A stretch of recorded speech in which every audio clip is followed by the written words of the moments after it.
ನನ್ನ ಹೆಸರಲ್ಲೇ ಇದೆ, ನಾವೆಲ್ಲಾದ್ರೂ ಹೋಗಿ ಹ್ಯಾಪಿಯಾಗಿರೋಣ. ನಿನ್ಗೆ ಹೇಳ್ತಾ ಇರೋದು, ನಡಿ, ಲೇಟ್ ಆದ್ರೆ ಪೊಲೀಸರು ಬರ್ತಾರೆ.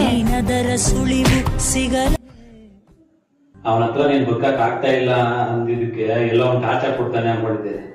ಆದ್ರೆ ಅವನು ನೀನ್ ವಿಷ ಹಾಕ್ತಿದೆ ಅಂತ ಗೊತ್ತಿದ್ರು ಮನೆ ತುತ್ತು ನಿನ್ ಕೈಯಿಂದ ತಿನ್ಬೇಕು ಅನ್ನೋ ಅಷ್ಟು ಒಳ್ಳೆಯವ್ರು ಅನ್ಕೊಂಡಿರ್ಲಿಲ್ಲ ನಾನು. ಅದಲ್ಲ, ಬಾಯ್ ಮುಚ್ಚು. ಅವ್ನ್ ಚೆನ್ನಾಗಿಲ್ಲ, ನಾನ್ ಚೆನ್ನಾಗಿದ್ದೀನಿ ಅಂದ್ಬಿಟ್ಟು ಅವ್ನ್ ಸಾಯಿಸ್ತಾ ಇದೀಯಾ. ಆದ್ರೆ ನಾಳೆ ನನ್ಗಿನ ಚೆನ್ನಾಗಿರೋನ್ ಸಿಕ್ಕಿದ್ರೆ ನನ್ನ ಸಾಯ್ತಲ್ಲ ಅನ್ನೋದು ಏನ್ ಗ್ಯಾರಂಟಿ? ಅರ್ಥ ಆಯ್ತೆ?